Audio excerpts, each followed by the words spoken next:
So today we're going to begin section 5, and today we're only going to talk about permutations. Then on Monday we'll finish up section 5 and we'll talk about combinations. So the first thing that we're going to talk about is called the fundamental counting principle. So whenever you're trying to figure out how many outcomes maybe two events together could have, all you need to do is take the outcomes and then multiply them. And that'll give you the total number of outcomes. So for example, the fundamental counting principle just basically says that when there are m ways of doing one thing and n ways of doing another, then there's m times n ways of doing both. So for example, let's say you have 3 shirts and 4 pants. So the 3 shirts would be like the m, and the 4 pants would be the n, and all you have to do is multiply, and you can arrange 12 different outfits using those 3 shirts and those 4 pants. So you can do this if you wanted to make like an organized list. You could do a tree diagram. So for example, let's say you have a red shirt, shirt number 1, and then you have a blue shirt and a black shirt. And then you're going to match that with, say, a black pair of pants, a red pair of pants, a blue pair of pants, or a green pair of pants. Those are the 4 pant types.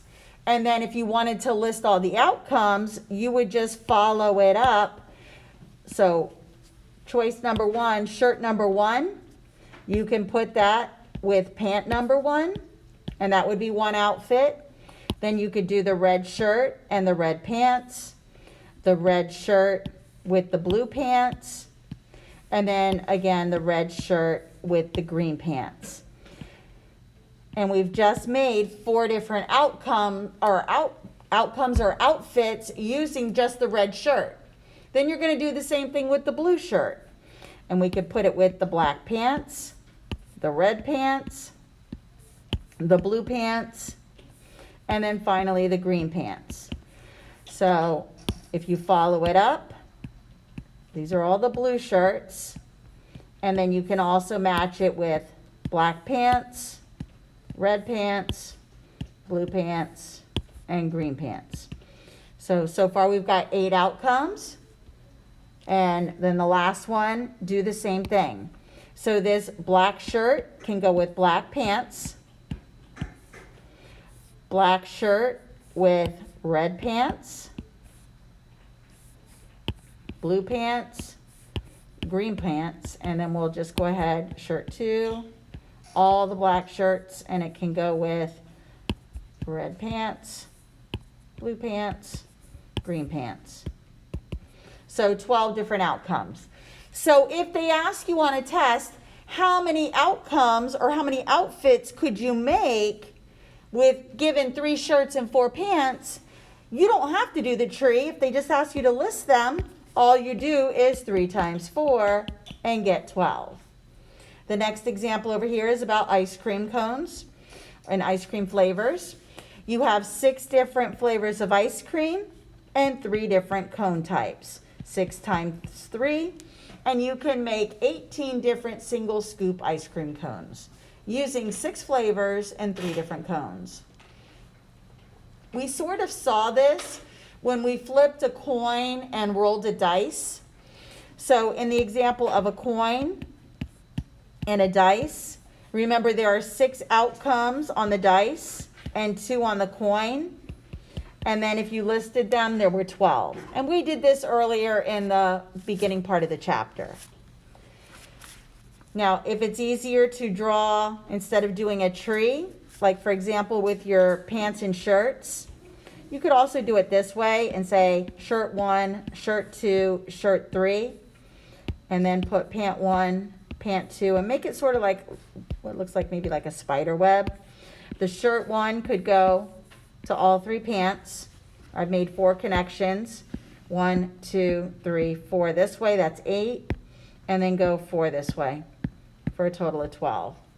So again, you could match it up that way if you didn't want to do a tree. If it asked you to list, if it doesn't ask you to list and it only asks you how many, then you just take the two numbers and multiply them. The next thing we need to learn about in this section is when you see an exclamation point following a number. So whenever you have a number and then an exclamation point, this is called a factorial. So for example, 3 exclamation point, the way that I would evaluate this is I start at the number that's in front of the exclamation point, and then I'm going to count backwards. 3, 2, 1. I'm going to multiply those 3 numbers, and the answer to 3 exclamation point or 3 factorial would be 6. You need to memorize that 0 factorial or 0 exclamation point is equal to 1. 1 exclamation point is also equal to 1. So you just memorize this. The 1 exclamation point is self-explanatory. Now, another example, just so you get the idea of it, if I give you the number 5 and then put an exclamation point, this means I start at 5, count backwards down to 1, and then take all those numbers and multiply them. And I get 120. Pretty good? Uh-huh. Yes. Why would both 0 exclamation point and 1 exclamation point both be 1? It's just, you just memorize that 0 factorial is equal to 1. It's just a rule that you memorize. 1 is self-explanatory because you would start at 1 and count backwards, and you're not going to go to negative numbers. So 1, there's nothing to multiply it with, so it's just 1. The rule for 0 factorial, you just memorize. It's just a rule that you memorize. Just like later on in Algebra 2, we're going to memorize that the variable I squared equals -1. So it's like a rule you're going to memorize. Yes? What is the end exclamation? So this is just to show you the general format of what it means. So what it's just showing you is you start at whatever the number is in front of the decimal point, and then keep subtracting down till you get to 0. Everybody good? All right, let's, yes. On the test, are we going to have to actually do that, or can we use our calculators? You'll use your calculator. On your calculators, there is actually a button that has the exclamation point, but we're going to be using the factorial in the next formula on the next slide. And you're going to need to show me the setup, but there are probability buttons on your calculator that you can use, okay? All right, so the reason why I just showed you what a factorial was is the 2 formulas that we're going to use on this slide, they both involve solving a factorial. Now, just like Sam asked, there is a button on your calculator that has the exclamation point. A basic calculator won't have it, but most scientific and graphing calculators will. There's also buttons on your scientific and graphing calculators that will do a lot of these probability formulas. Now, on the scientific calculators, usually it's a button that says PRB. On the graphing calculators, you're going to have to hit the math button, and then it'll open up a menu, and then you can go through it. The reason why I'm not going to actually go through the calculator portion of this is there's so many different calculators out there, and the sequence of the buttons that you have to push are going to be different for each calculator. So if you're interested in learning about how to use your specific calculator, search it up, Google it, and then it should give you some videos to tell you, like if you're supposed to put the number first, then the button, or the button first and then fill in the numbers. Again, every calculator will be different. But what I'm going to want to see on the test is how you're doing it by hand. And I'm going to show you what I mean by this as we go through the examples. All right, so the first thing we're going to talk about is the definition of a permutation. And a permutation is an arrangement of objects in which order is important.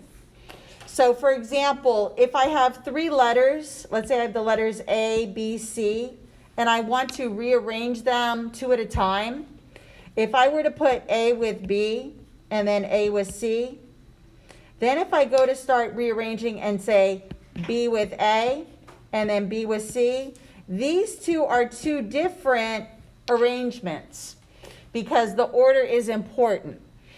When we get to the combination part of the notes, which will be on Monday, these two would be considered the same. But when it's a permutation, these would be considered two different outcomes because the order would be important. Now, the number of permutations of n objects could be given by this symbol, a capital P, with two numbers. Let's say it's a 3. You put a 3 and a 3 here, which is equivalent to just saying 3 exclamation point. And if they ask you to evaluate it, you're either going to look for the exclamation point on your calculator, do 3 and then that exclamation, or if you don't have that button, then you should know that 3 exclamation point means 3 times 2 times 1, and then just multiply that on your calculator or in your head and see that that's going to be 6. Now, when the number of permutations of n objects are taken r at a time, where r is going to be less than n, so r will be a smaller number, would be given by this formula. So for example, let's say that I have 5 trophies that I want to arrange on a shelf in my house. If they're just saying you're arranging those 5 trophies, that would be the scenario of just 5 exclamation point. And what I mean by that is, let's say we would have, for the first choice of the placement, and this is where order is important. So you would say, okay, I'm going to pick my favorite trophy and I'm going to put it in the first spot. So I have 5 choices to pick from. Then once you place that trophy in that spot, then there's only 4 remaining trophies to place in the second spot. And that's why you would put a 4 here. And then for the third trophy, you've already placed 2, so now there's only 3 to pick from, and then 2, and then 1. There would be 120 different arrangements of those 5 trophies. Now let's say, well, I don't have a lot of room on my shelf. So instead, now what I want to do, and I'm going to do it down here. Instead, I'm going to take and choose out of my 5 trophies, I'm going to only display 2 of them. So when I have 5 things to choose from, that's my n value. And the number that you're going to pick from that total is the r value. So now I'm going to take the 5 and the 2, and I'm going to plug it into the formula. So it would be set up as P, 5, and then a 2. And again, the first number is always going to be the bigger number. So the n goes on the top, 5 exclamation point, over 5 minus 2, in parentheses, followed by an exclamation point. I need to do what's in the parentheses and subtract it. Now, if you have this button on your calculator, you could just do 5 exclamation point divided by 3 exclamation point. But if you don't, then what we can do instead is we're going to do 5 times 4 times 3 times 2 times 1 in the top. And then in the denominator, 3 times 2 times 1. Notice I can cancel all of this because it matches with something in the top. And now I'm just left with multiplying 5 times 4. And there are 20 ways to arrange or place 2 of my 5 trophies on the shelf. Now, traditionally, this test is without a calculator. So you would have to be able to do this by hand. And I would highly recommend that you would do the simplification process here. Miss Corey? Yes. I have a quick question. How did you get 2 for the N and the R? How did you get I just made up a problem. Oh, okay. So I just made up my problem about trophies. So that N and R is going to change based on every problem that you read. Let's try another example. It says, in how many ways can you arrange the letters in the word mouse? So anytime they want you to rearrange letters, and if they want you to use all of the letters in the word, you're going to count how many letters are in the word. And I count M-O-U-S-E, and there are 5 letters. And because I'm doing all 5, and they don't give me a second number, I'm going to be doing 5 exclamation point. And that would be 5 times 4 times 3 times 2 times 1. Because again, once you pick for the first spot, that's got 5 letters to choose from. But once you take a letter and put it there, then for the second spot, there's only 4 choices left. Once I multiply all this together, there will be 120 ways to rearrange and arrange the letters in the word mouse. Now, in the second part of example 1, part B, now they're giving us the word orange, and they want us to know how many ways can I pull 3 of those letters and arrange them. This is where I'm going to use the formula. So I'm going to be setting it up, and I'll do it down here so it's nice and clear. So I have 6 letters in the word orange. That is going to be my n value, and they're asking me to arrange them, choosing 3 at a time. So my setup is going to be P, and then a 6 and a 3. The n value goes on the top of the fraction with an exclamation point. The bottom is going to be n minus r, so 6 minus 3 in parentheses, and then the exclamation point. I'm going to subtract. 6 minus 3 is 3. And now I can write it out and cancel what I don't need. Now, on the prior slide, I went ahead and did that numerator all the way down to 1. But if you want, instead of writing it all the way 6, 5, 4, 3, 2, 1, I could take it as far as what the factorial is in the denominator, and then just cancel it. And then really now all I have to do is multiply 6, 5, 4, and this is 120. Now, if you prefer to write it all out, 6, 5, 4, 3, 2, 1, over 3, 2, 1, again, the 3, 2, 1 will cancel, and you got the same thing that I just did. So again, you can always match it up with the factorial that's in the denominator, and then not write it all the way out, because it's going to cancel. But if you have that exclamation point, you could also have just done 6 factorial divided by 3 factorial, and it should be giving you 120 as the answer. Now, this lesson is going to have a lot of word problems associated with it, as you've seen with a lot of the probability. Now, the hardest part when you start learning about permutations and combinations is to understand what type of situation you have. Is it where order is important? Then you use the permutation formula. If order is not important for the arrangement, then we're going to use the combination formula, which is what we're going to learn on Monday. So for tonight's homework, all of the questions are permutations. So we're using just the permutation formula. So for this example, it says your band has written 12 songs and plans to record 9 of them for a CD. And how many ways can you arrange the songs on the CD? So again, this is a permutation. So I'm going to take, the bigger number is my N, the smaller number is my R, capital P, 12 and the 9. The N goes to the numerator with a factorial. The denominator is 12 minus 9. And then put the exclamation point. I'm going to subtract the denominator.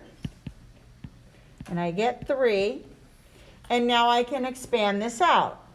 So the numerator becomes 12 times 11 times 10, 9, 8, 7, 6, 5, 4. And I'm going to stop at 3 because that's what's in my denominator.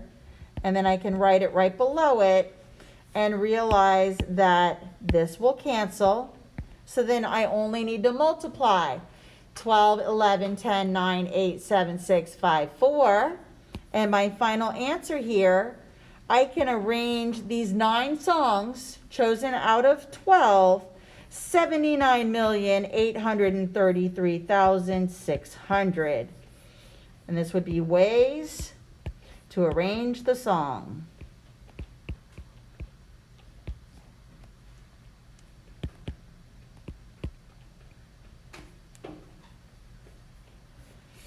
So in this case, this would definitely be a calculator question because I would not expect you to have to multiply all of those numbers. And again, if you have the exclamation point button, then you can just do 12 factorial divided by 3 factorial, and it will give you this answer as well. Again, if you don't have that button, you got to multiply it out by hand. Yes? When you mean like the order matters, as in the bigger number would go on the left side? The bigger number, what I mean by the order matter is, let's say we're picking, so the order that you're choosing the songs for matters. Whereas like before, like again, if I have the letters, let's say I have the letters A, B, C, and I want to choose 2 at a time. So again, I could make A with B, A with C, and then I could go over here, B with A and B with C. Notice these 2 are using the same letters. This would count as 2 different outcomes when it's a permutation. But when it's a combination, I'm just grabbing 2 letters and I don't care the order that I pull them out. And that's going to be a combination. So when we're arranging things, the combination is going to be fewer outcomes. But we're going to see that on Monday. So that's what I mean by order matters. Here it mattered if I put the A first and the B second, and then here the B first and then the A second. These are 2 different arrangements which would be considered a permutation. Same thing here if I go to the letter C, C with A and C with B, these are the same, and so are these. So when it's a permutation, there's 6 of them. But when it's a combination, I get rid of the doubles. And there would only be 3. Does that make sense? So that's the difference when I talk about order matters. All right, let's try the next example.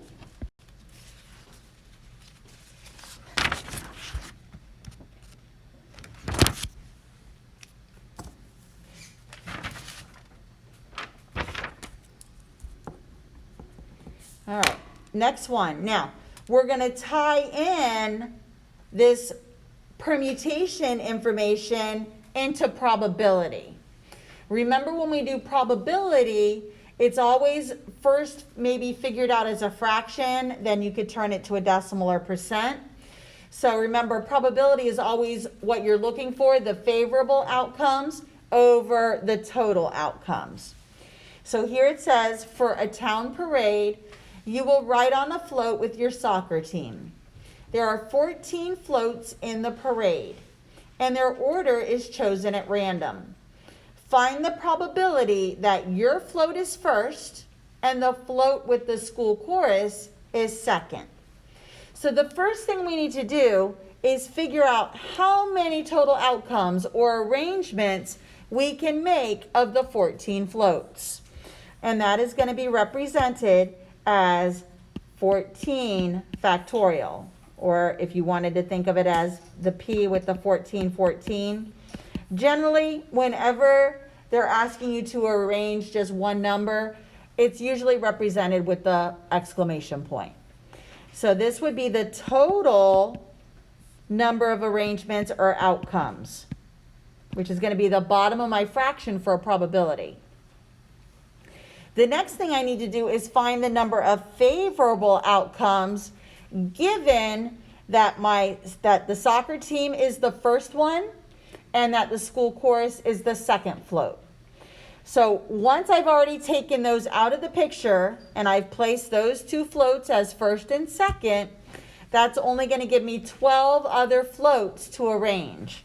So the other one is going to be 12 factorial.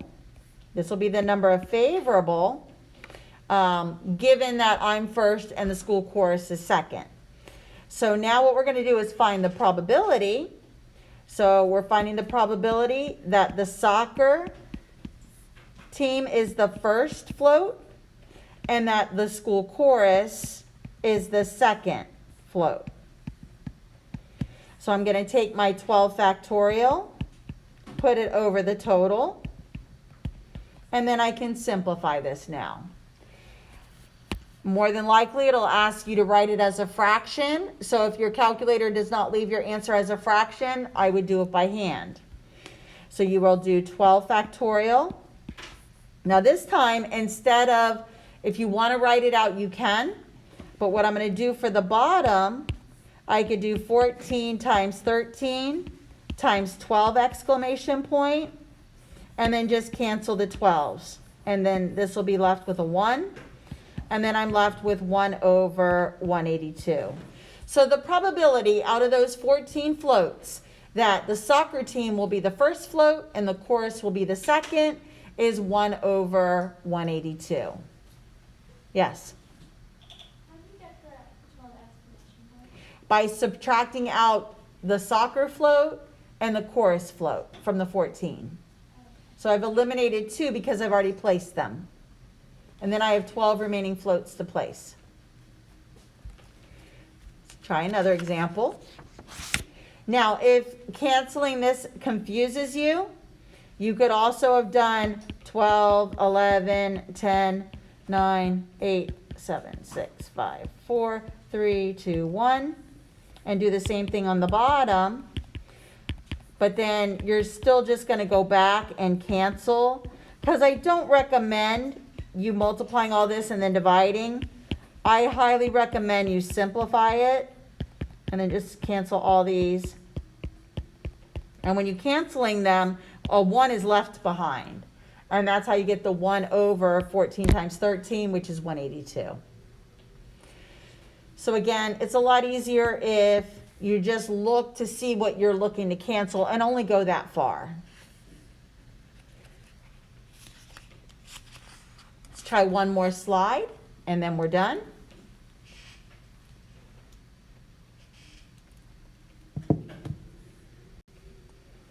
So next one is example 4, but it's got 4 problems on it.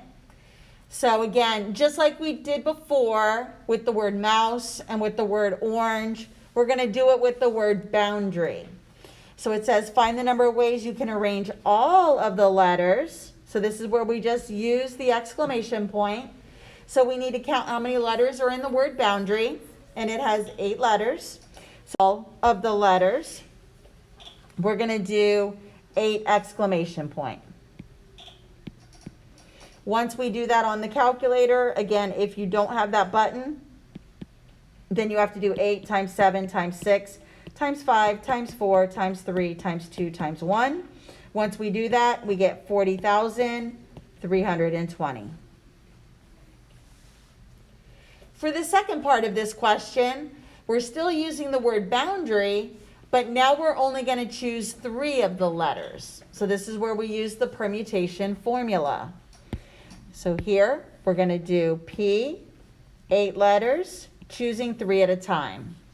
So then this will give me 8 factorial over 8 minus 3. 8 factorial, 8 minus 3 is 5. And now I'll go ahead and expand it out till I get to a 5. 7, 6, 5. And then I can cancel it with the 5 in the denominator. And then I only have to multiply 8 times 7 times 6, and I get 336.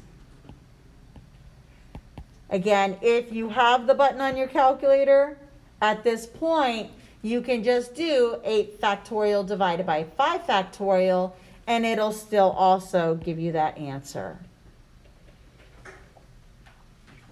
For number 2 and 3, we're just plugging in the numbers into our formula. So I'll come down here so I have enough room. So I'll write number 2 at the bottom. So P and then a 6 and a 3. So again, remember the first number is your N and then the second number is your R. So 6 minus 3 6 factorial over 3 factorial.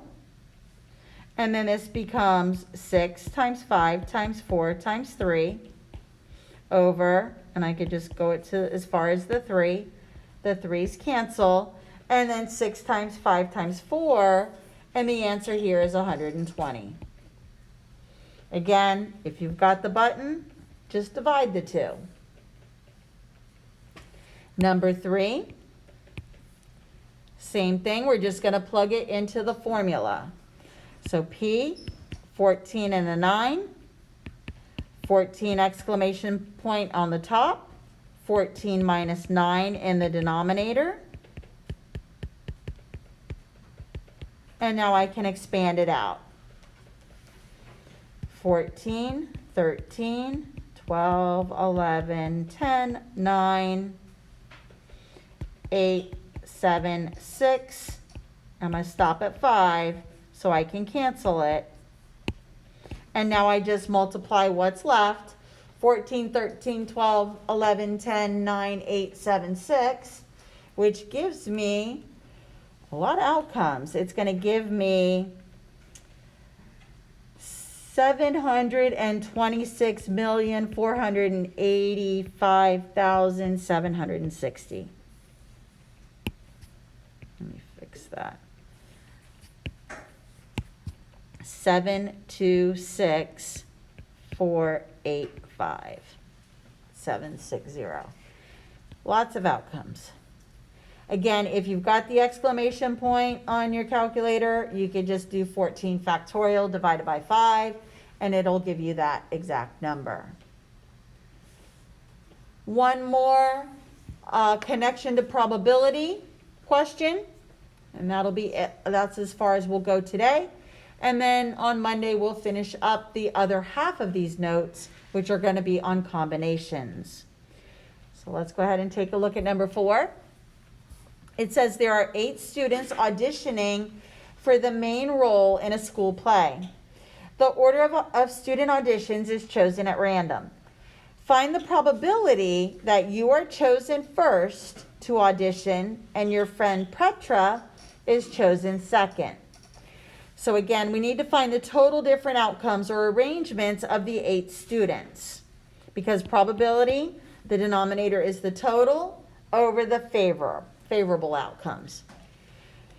So total would be 8 factorial, and then favorable outcomes is going to be you take 2 away out of the 8 people, 1 for yourself and 1 for Petra, leaving favorable to be 6. So this is total, this is the favorable. So again, probability that you were chosen first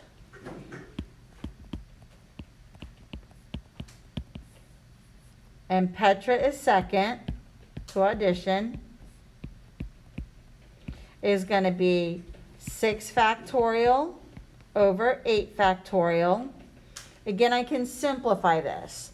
I'm going to leave the 6 factorial there and then do 8 times 7 times 6 factorial. These can cancel out.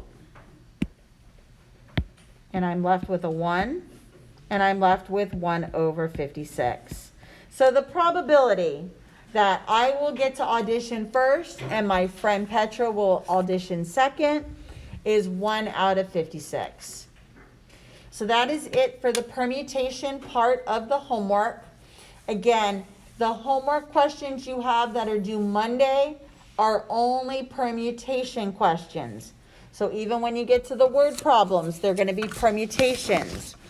For the combination homework, the beginning part will probably be combinations.